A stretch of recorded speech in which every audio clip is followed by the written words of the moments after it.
Hello friends, आज हम one महोत्सव पर निबंध करेंगे जिसको हम एस्से बोलते हैं। वन महोत्सव का एस्से। सबसे पहले इसमें इंट्रोडक्शन आता है।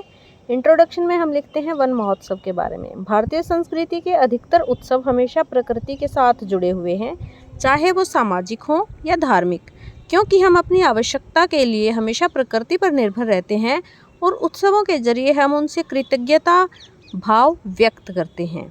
आज हम ऐसे ही एक उत्सव की बात करने जा रहे हैं जिसका नाम है वन महोत्सव। वन महोत्सव यानी पेड़ों का त्यौहार। हमारे जीवन में पेड़ों का काफ़ी महत्व है और ये हमें प्राणवायु, फल फूल और छाया देते हैं और बदले में हमसे कुछ नहीं मांगते हैं। वनों के इस एहसान का हम वन महोत्सव के जरिए आभार व्यक्त करते हैं। वन महोत्सव दिवस। वन महोत्सव दिवस भारत में बड़े ही धूमधाम से मनाया जाता है और 1950 में कृषि मंत्री डॉक्टर कन्हैयालाल मणिकलाल मुंशी द्वारा वन महोत्सव मनाने की शुरुआत की गई। यह उत्सव प्रतिवर्ष 1 जुलाई को वन महोत्सव दिवस के रूप में मनाया जाता है और 1 सप्ताह तक चलता है। पूरे भारत में लाखों पेड़ों का पौधारोपण किया जाता है। वन महोत्सव की शुरुआत कैसे हुई, ये जानते हैं।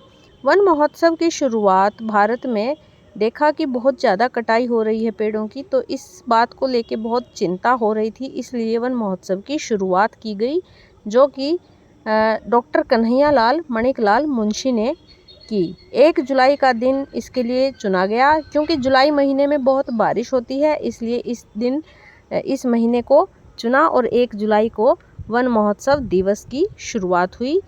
1950 में ये शुरुआत की गई। इससे पहले 1947 में देश के प्रथम प्रधानमंत्री जवाहरलाल नेहरू, डॉक्टर राजेंद्र प्रसाद और मौलाना अब्दुल कलाम जैसे राष्ट्रीय नेताओं द्वारा भी इसकी शुरुआत की गई थी, लेकिन वन महोत्सव दिवस को राष्ट्रीय स्तर पर मनाने का काम 1950 में किया गया।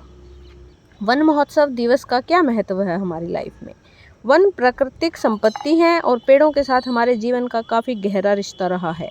सदियों से पेड़ हमें फल फूल और छाया देते हैं और बदले में कुछ नहीं मांगते हैं, लेकिन मनुष्य विकास के नाम पर जितने पेड़ काट रहा है उतने नए पेड़ लगा नहीं रहा। यह एक गंभीर समस्या है और आज के बच्चे कल का भविष्य हैं, इसलिए भारत की विद्यालयों विश्वविद्यालयों में इस महोत्सव की शुरुआत और इस दिन को बड़े धूमधाम से मनाया जाता है ताकि बच्चों में बचपन से ही वनों के प्रति जागरूकता पैदा हो। सरकारी दफ्तर, संगठन और संस्था भी इस तरह के कार्यक्रम आयोजित करते हैं और बहुत सारे पेड़ लगाते हैं। वन और भारतीय संस्कृति। भारतीय संस्कृति में वनों का काफ़ी गहरा प्रभाव है। हमारी भारतीय संस्कृति में ऋषि मुनि शांति और एकांत की तलाश में वनों में रहते थे और वहीं पक्षी और प्राणियों का आशियाना होता था। फल फूल, कागज़, दवाइयाँ, चंदन की लकड़ियाँ, मूल्यवान जीवन जरूरी सामग्री हमारे को वनों से ही प्राप्त होती है। वनों की कटाई बहुत ही बड़ा प्रश्न है, आज भी है और काफ़ी टाइम से चल रहा है। वनों की कटाई के कारण प्रदूषण का लेवल बहुत ज़्यादा जो प्रदूषण का स्तर है वो बहुत बढ़ रहा है, जिसकी वजह से ग्लोबल वार्मिंग एक चुनौती बन गई है। पेड़ों के कटने के कारण बारिश कम हो रही है, धरती का तापमान बढ़ रहा है। वनों की कटाई के कारण पृथ्वी पर कई जीवों की जातियाँ खत्म होने को हैं। निष्कर्ष, हमारा अस्तित्व वनों से ही जुड़ा है, इसलिए वनों की रक्षा करना हमारा अहम कर्तव्य है। वनों के महत्व को समझते हुए हमें अधिक से अधिक पेड़ लगाने चाहिए। वन महोत्सव दिवस को बढ़ावा देना चाहिए। वनों से हमारी पृथ्वी की सुंदरता बढ़ती है।